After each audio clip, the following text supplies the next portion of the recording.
Hi there.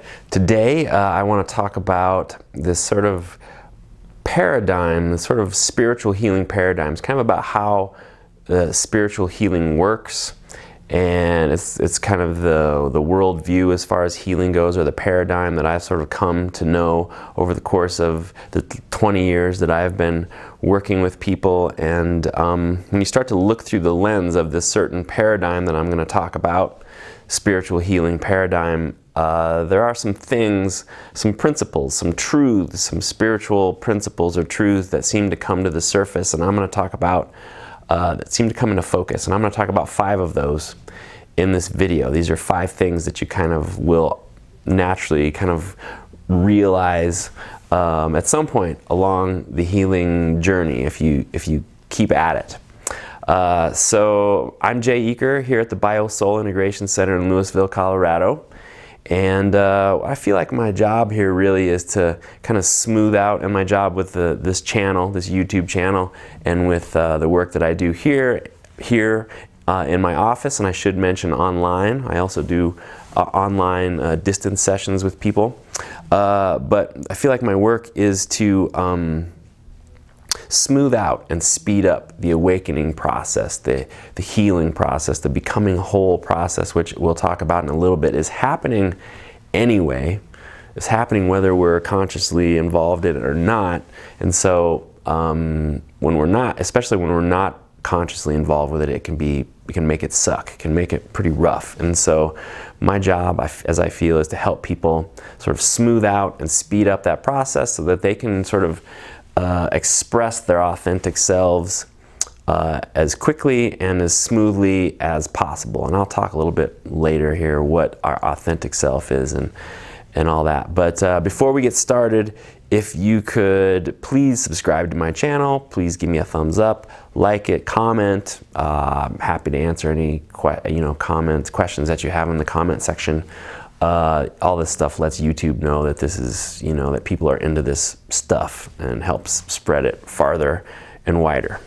Okay, so first of all, this sort of big picture, the sort of big healing picture that I think is the paradigm under which, the paradigm that I think is true, the paradigm that I'm working under, which is that life is sort of drawing us towards our authentic selves. Life is constantly sort of like drawing us towards our better selves, our higher selves, our soul. There's a gravity there, like a tractor beam, where our soul is kind of drawing us towards our authentic selves. So what is our authentic self? Our authentic self is a version of ourselves in which our soul's essence and our soul's gifts, this is kind of the part of you that, if you believe in, multiple lives or whatever, the part of us that sort of stays with us,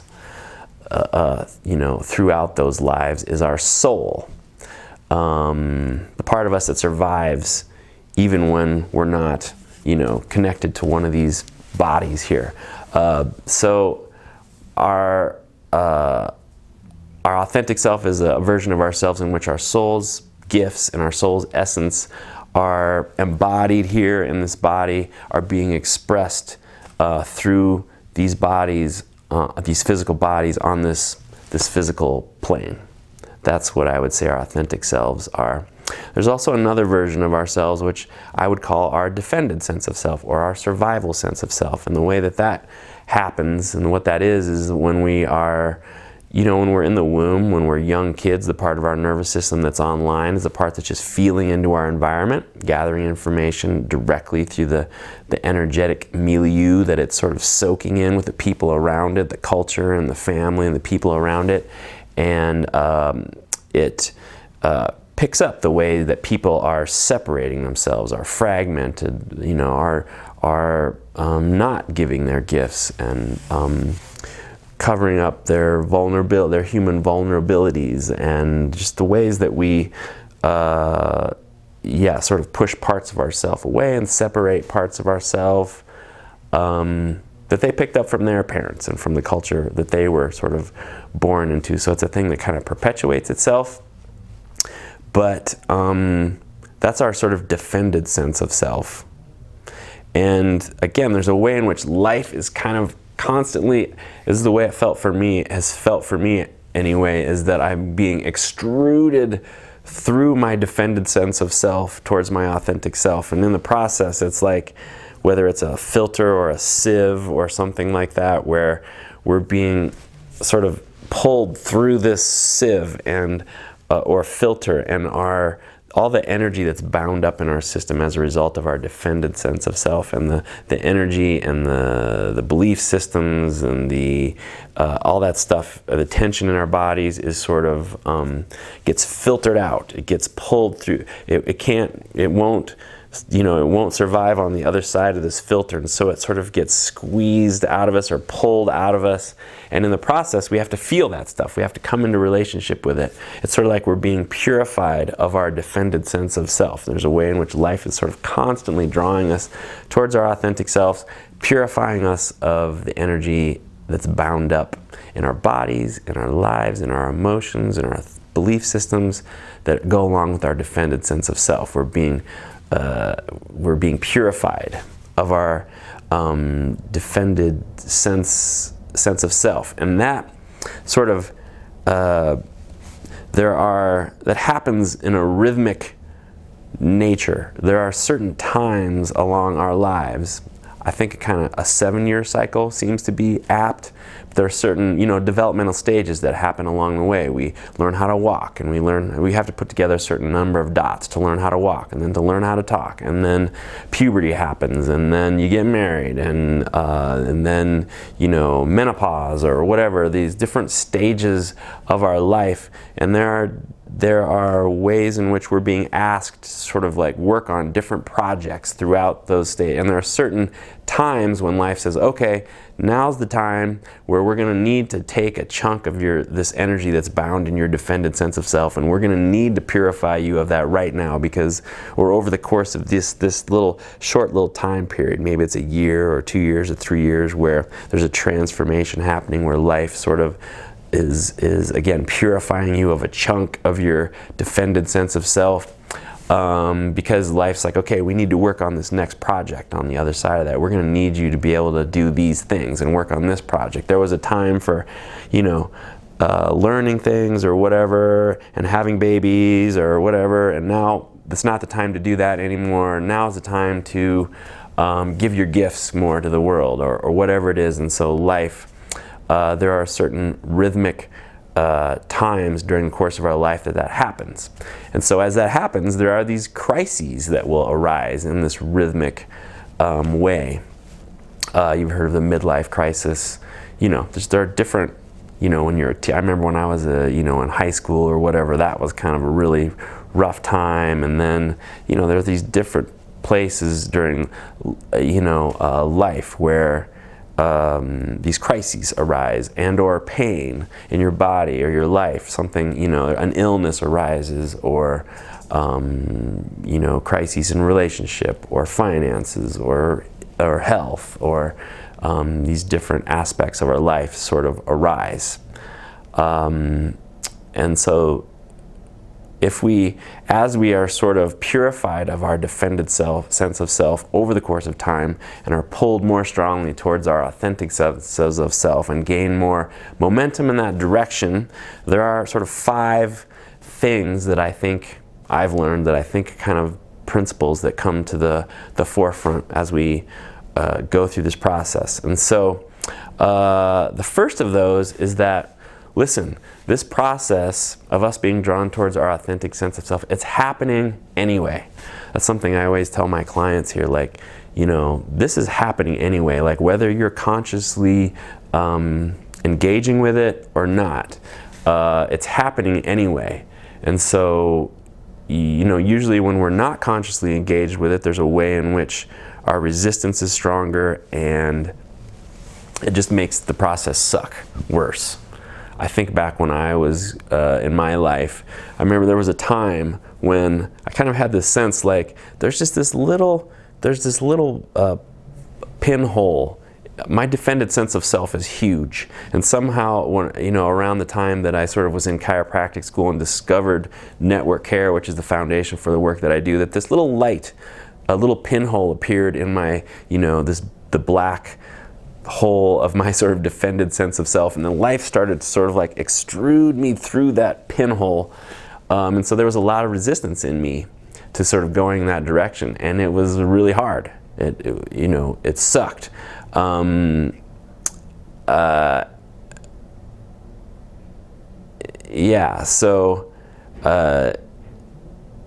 the point is, regardless, is that it's happening anyway. There's this pull in that direction all the time. The second thing that I think I've come to discover is, and I heard Tony Robbins say this, that life is happening for us. It's not happening to us. Life is not happening to us, it's happening for us. So there's this, again, as I was coming up here into the healing world, that I spent a lot of time sort of feeling like life is against me. So whether it's a health issue or a finance issue or relationship issues that come up, we can kind of fall into this trap of being like, WTF life? Like what is going on? Why are you doing this to me? Why are you against me? We can kind of have this idea that life is against us. But the truth is that life is holding us. It's saying, hey, these are the things that we need to, this is us sort of with your best interest in mind. We're sort of extruding you through your defended sense of self towards your authentic sense of self so that you can give your gifts and share your soul's gifts on the planet, which is, that kind of service is where true satisfaction, true fulfillment, true happiness lies, and life has got that in mind for us, and it's trying to show us, trying to show that to us, and trying to bring us to that place. And everything that we encounter, we sort of need to encounter in order to get there. The third thing is that there's no such thing as an accident. Kind of follows after what I just said. There's no such thing as an accident. Everything that's coming down the pike in life is by design to some degree. It is designed to get us to feel parts of ourselves, to come into relationship with parts of ourselves that we've pushed away, even if you might say, well, this thing that happened to me, or this situation that I've gotten in my life, I really can't accept that that's by design, or that there could be any good that comes out of this. But somehow, on the grand scheme of things, everything that happens is designed for your good and the good of all, somehow.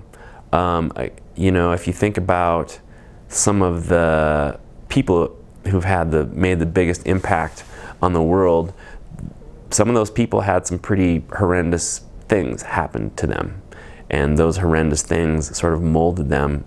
There's a way in which kind of the harder the thing that we encounter in life, if we can sort of manage to sort of make it through that, it changes us in a way that it opens us up. It breaks us open, it breaks our hearts open and breaks us open in a way that leads to us, again, sort of taking a stand for our gifts and for giving them and serving with them down the road. The fourth thing that I think I've come to realize is that you really can't mess it up.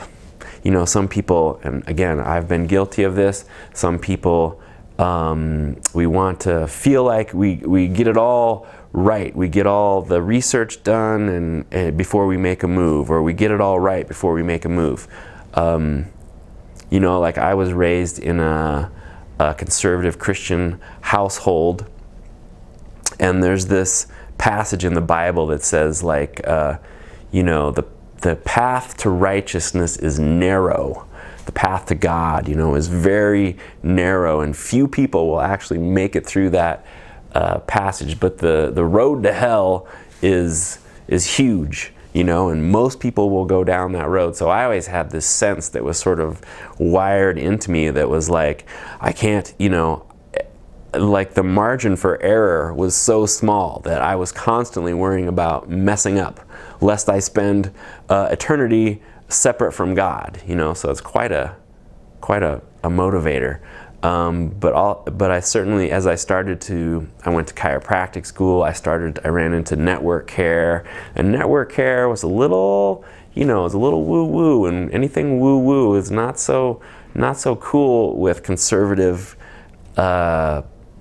Christians. You know, the spiritual healing, the spiritual world is, not so, they're not so open to that. And I wasn't, from what I had learned anyway, I wasn't. It made me suspicious of sort of spiritual healing. And so I was really, in constant conflict. There was a way in which I was being drawn towards this work, towards healing work like this. And there was a part of me that was like constantly putting on the brakes, my defended sense of self, which had gotten this idea that, what God was and what God wasn't. And, there was a part of me that believed that where I was going by following this was going to hell. And so when there's that, tension there, that can make things pretty hard. But anyway, you can't mess it up. Like, you can't make a mistake. And there's no, there's no messing it up. And so there was a point where I just sort of embodied that and realized that on some level. And it made room for me to play, for me to try this, or try that, or try this, or try that, or just, go with what sort of feels right. Follow your gut. Go with what lights you up. And in fact, you sort of have to try those things. You have to sort of, it has to be a trial and error thing. An important thing that you learn from that is like what lights you up. The thing that lights you up is the way to go. And so, I hope everyone sort of, gives himself the freedom. And that's part of what this healing work is about helping people sort of unhook from their defended sense of self so that they can have the freedom to sort of try things in life and figure out what it is that really lights them up. Because that's a path that will lead you to, again, giving your gifts and true happiness. And so, having said all those things, the fact that it's happening anyway, and that it's not happening to us, it's happening for us, and you can't really mess it up. The conclusion that draws me to is that the solution is to say yes to life, that everything that's happening is for us, is for our benefit. And so what to do about that is to say yes, even if things are uncomfortable. And by saying yes to it, I mean give ourselves permission to feel it, especially in our bodies, to feel what are the sensations of what life is bringing to me right now. Is it great joy? Is it this hard situation? Is it the health issue? Is the health issue brings up fear? Well, fear is probably the thing that we need that's getting purified out of us. And every nanosecond that you can actually bring your attention to the sensation of that in your body, it's sort of lubricating that process. It's lubricating this process that I was talking about, of us being purified of our defended sense of self. So it means feel it, come into relationship with it, trust what's happening. Trust, there's a way in which we don't trust life, don't trust our bodies, but I'm saying say yes to these things. Trust that whatever we're experiencing, even though it may or may not be uncomfortable, trust it. That life is holding us.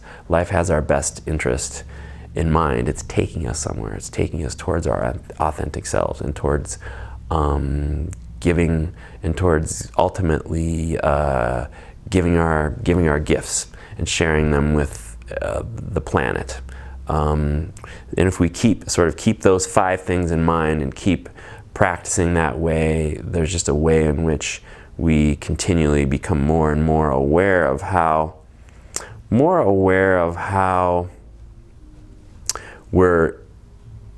more aware of being in the world, and also simultaneously more aware of not being of the world, which is to say that we embody more of our soul's gifts and our soul's essence and are able to share them here, but have more access to our soul's gifts, or our spiritual, spiritual part of us. So I hope you've liked this video. If you feel like it's interesting, please like it, share it with people who you also think might be interested. And I look forward to helping you express more life, and I'll see you in the next video. Have a great day.